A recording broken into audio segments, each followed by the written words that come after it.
It was April of 2018. I was sitting at a blackjack table in Las Vegas. Why I'm holding cards, I have no idea. They don't let you touch the cards. I had just given a talk about bootstrapping versus funding and how I felt like there was this third option that was percolating, that wasn't venture funding, but it was people raising a bit of money. It was bootstrapper funding or something like that. I'd had the idea 7 or 8 years prior, but I didn't have the skill set nor the desire to start a fund and start investing in startups. And I mentioned this offhand in a MicroConf talk. So as I was sitting at this blackjack table, a MicroConf attendee came up and said, hey, if you want to start a fund to invest in bootstrappers, I know some people that would invest and I could help with that. I was only a month or two out, having left my last gig, which was the company I'd sold 2 years prior. And I'll admit, I was looking for my next act. What was I going to do for the next 5 or 10 years? So this presented a really interesting opportunity for me. And that day was the day that Einar Volset and I began thinking about what would become TinySeed. And the reason I'm telling you this story is there would be no TinySeed if I hadn't found a co-founder with Einar's skill sets. I'm not good at sales. He is. I don't particularly care about fund accounting and all the legal and all the background that goes into raising a fund. There's a lot of complexity and a lot of stuff that's just not fun in my opinion. But Einar gets into that and he's really good at it. So a co-founder can literally be the difference between you starting a particular company and not. That's not the case with every company, obviously. You can be a solo founder, and in fact, most bootstrappers are solo founders, according to our State of Independent SaaS survey. But in this video, I'm going to talk about how to find a co-founder in 8 simple steps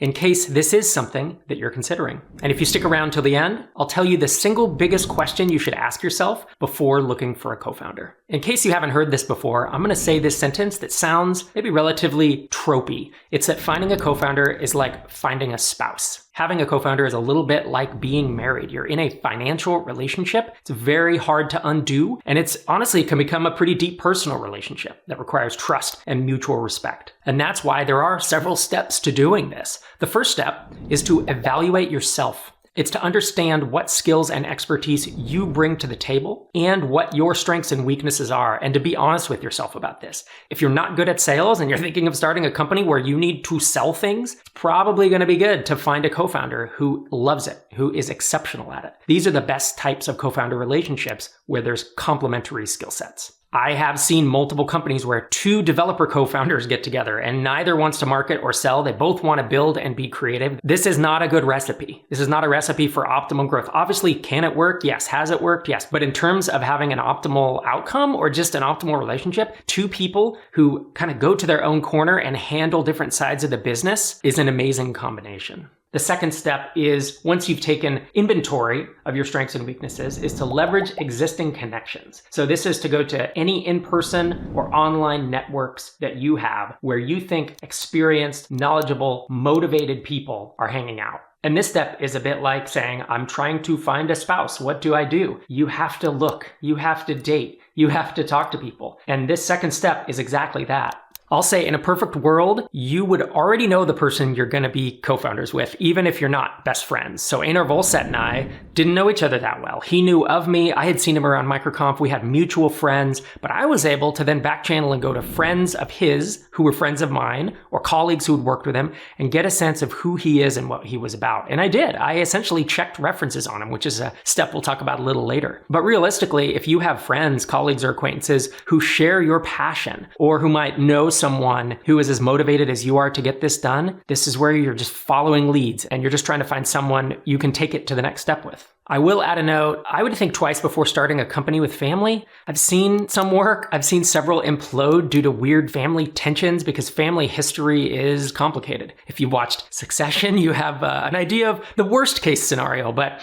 in reality, it becomes very complicated for those around who aren't family to deal with co-founders that are. Step 3 is to meet people, meet a lot of them, ideally in person. This is where you're going out to startup events, to conferences, to workshops. There's a reason that we at MicroConf are running, I think we're running 8 in-person events this year and more than that next year. It's to get you in a room with other motivated, ambitious, talented people to help you make those connections to potentially find a co-founder. We have had many co-founder relationships start at our in-person events. And don't just attend MicroConfs. There's e-commerce fuel, there's Rhodium, there's Dynamite Circle. There's all kinds of meetups where you can meet other like-minded folks. Step 4 is really an optional step if step 3 didn't work, and it's to meet people, but not in person, but to meet them online. This is a much less effective way, in my opinion, to find co-founders because online relationships just don't have the depth of looking someone eye to eye in a room. So this would involve joining startup-focused online communities like, say, MicroConf Connect,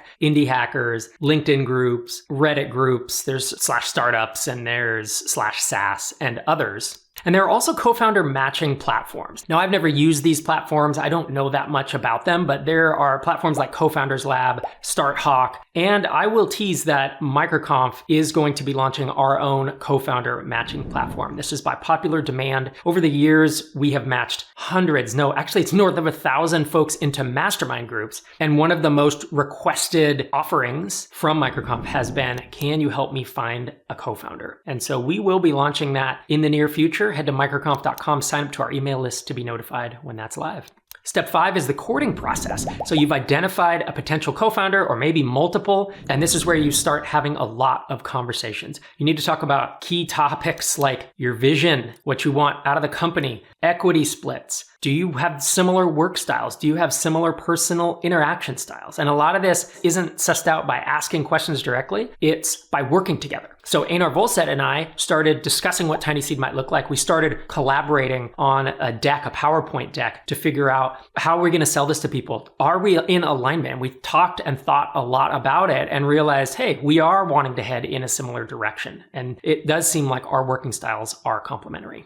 I've known several people who were trying to vet co-founders who spent months doing it and even flew to meet them and hang out for a day or two and get work done. Jordan Gall, founder of Rally and founder of CartHook, famously did this with his co-founder of CartHook. And they spent months and months trying to figure it out. It just takes a long time to find out if your working styles complement each other. Step 6 is something I already mentioned. This is checking references. And I don't necessarily mean a background check, but can you verify their professional background? Can you talk to friends of friends who might know them to find out what they've actually done, how they've performed at prior roles, if they've been a co-founder, how they were at their prior company? Step 7 is a trial period. This is consider working together on a small project. Like I already said with our PowerPoint deck we were putting together. Have a defined period to evaluate compatibility between the two of you before you dive into step 8, which is the legal agreement. Don't skip this. Put it in writing. Draft a founder's agreement that details equity splits, roles and responsibilities, the decision-making process, and vesting schedules. Vest your equity. If you take nothing else away from this video, do not bring a co-founder on and give them half of your company without there being a vesting schedule, meaning they gain that equity over the course of several years.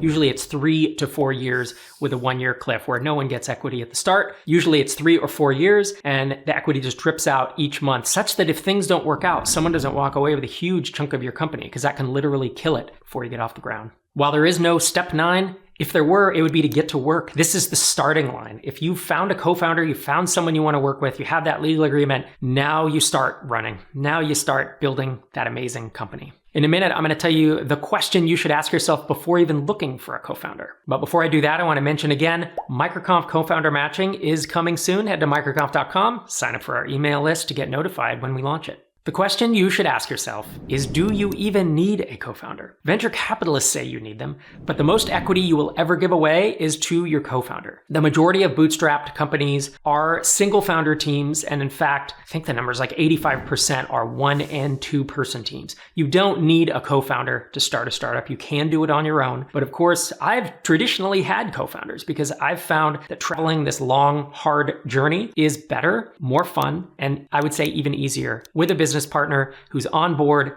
and working in the same direction you are. Once you've brought your co-founder on and you're thinking about hiring top-tier talent, check out this video to learn 5 secrets to doing just that.